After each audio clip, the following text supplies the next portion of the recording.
अमरपुर नाम के एक गांव में विमल हलवाई अपने 2 छोटे बच्चों और बीवी के साथ रहता है। विमल की पत्नी ज्योति भूत प्रेत जादू टोने में बहुत माना करती थी। इसका बिल्कुल विपरीत विमल इन चीजों को दकियानुसी माना करता था। रोज की तरह विमल अपने मिठाई की दुकान जाने के लिए निकलने की हड़बड़ी में होता है। मैं निकलता हूँ ज्योति, देरी हो जाएगी, दुकान भी खोलनी है मुझे।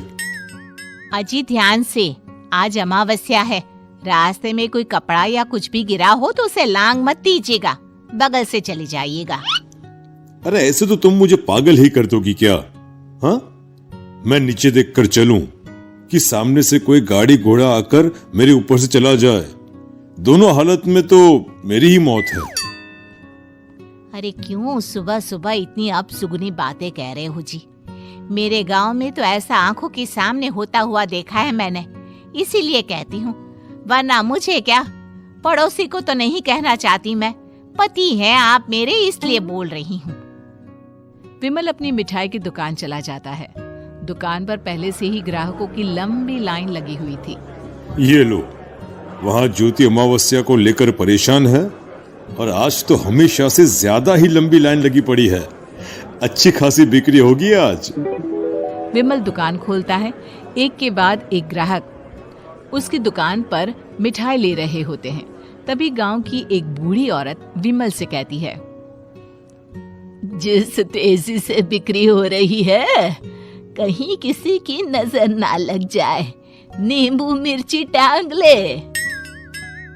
अरे क्या चाची तुम भी, ये सब नजर बजर कुछ नहीं होता है। कैसे लोग हैं मेरे आसपास।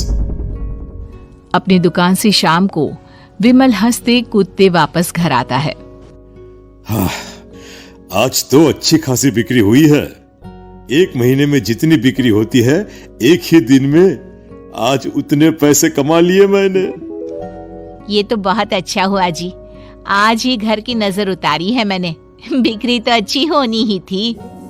अच्छा, तुम खाना लगा दो, सारा माल बिक चुका है। मुझे शहर जाना होगा, कुछ चीजों की जरूरत पड़ेगी। रात भर मिठाई बनाऊंगा, तब जाकर कल सुबह दुकान खोल पाऊंगा। खाना खाकर विमल शहर जाने के लिए निकल पड़ता है। सुनिए जी, ध्यान से जाइएगा। चौरस्ते पर किसी जादू टोने की चीज पर पैर मत रख दीजिएगा। हे भगवान, हद हो गई ज्योति, ये तो मैं जा रहा हूं। विमल गुस्से से शहर जाने निकल पड़ता है। रात का काला घना अंधेरा, चांद की एक भी किरण ना होने के कारण अंधेरे में कुछ भी देख पाना मुश्किल था। जंगल के बीच के एक अधकच्चे रास्ते से विमल जा रहा होता है। चारों तरफ गुफ अंधेरा और सन्नाटा सुनाई दे रहा था, और सुनाई दे रही थी विमल के पैर के नीचे आ रहे सूखे पत्तों की आवाजें। तभी अचानक दूर से उसे कुछ आवाजें सुनाई देती है।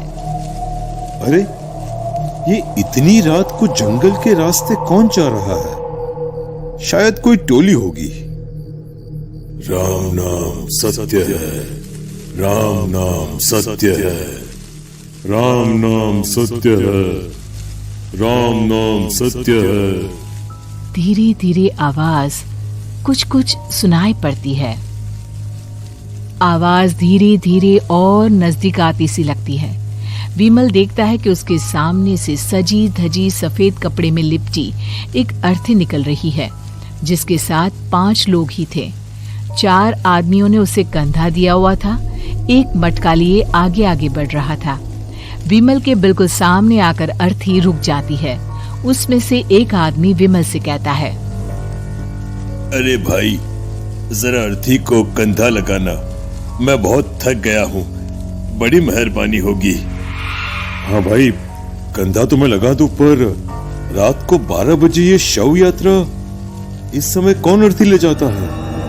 तभी विमल को ऐसा लगता है कि शव में से आवाज आई। ये आवाज। मजबूरी है भाई, आप कंधा दीजिए, मैं रास्ते में सब बताता हूँ आपको। विमल अर्थी को कंधा दिए चल रहा होता है कि उसे ऐसा लगता है कि हाथ में मटका लिए जो आदमी शव के आगे चल रहा है, उसके पैर उल्टे हैं।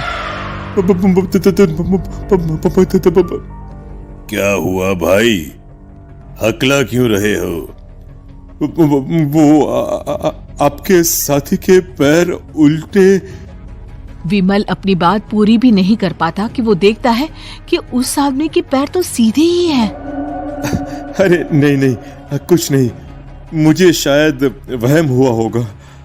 धीरे धीरे सब आगे बढ़ रहे होते हैं। तब विमल को अचानक लगता है मटके में से एक हाथ बाहर आ रहा है। विमल घबरा जाता है। इसके पहले वो कुछ बोल पाता, कल्लू कहता है, मेरा नाम कल्लू है। हम 6 दोस्त थे, जिसमें से एक को तो तुम सोया हुआ देख रहे हो। इतनी पक्की दोस्ती थी कि जैसे हम सब सगे भाई हैं। पर किस्मत का कोई क्या कर सकता है। आज से 4 साल पहले एक नदी में हम सब नहाने गए थे, जिसमें डूबकर राजेश की मौत हो गई। किसी मजबूरी के कारण हमें उसकी अर्थी को रात को ही शमशान घाट ले जाना पड़ा। हम 5 उसे ले जा रहे थे। 4 साल पहले आप 5 में मैं कुछ समझा नहीं। मंकू अपनी गर्दन पीछे घुमाकर अपनी आंखें बड़ी बड़ी कर बीमल से कहता है, अरे भाई, पूरी कहानी खत्म होने दो, फिर बीच में बोल लेना, ठीक है? तभी रास्ते में एक हादसे में अपने दोस्त के साथ हम सभी मर गए। वो सामने देखो, हमारा दोस्त। बीमल सामने देखता है। उसे दिखता है कि एक ऐसा आदमी जिसका शरीर कई जन्मों से पानी के अंदर रहने के कारण सफेद पड़ गया है। उसकी आंखें बाहर की ओर निकली हुई थी। फिर ये अर्थी किसकी है? अर्थी के साथ के लोग अर्थी को नीचे रखते हुए एक साथ बीमल की ओर देखते हुए कहते हैं, तुम खुद ही देख लो। बीमल शव पर से सफेद कपड़ा हटाता है। शव की जगह खुद को ही देखकर बीमल के होश उड़ जाते हैं। वो शव बीमल की ही थी। पलक झपकते ही बीमल उस अर्थी की जगह पर होता है। 6 के 6 दोस्त उसी तरह अर्थी को उठाकर चलने लग जाते हैं। राम नाम सत्य है। राम नाम सत्य है। राम नाम सत्य।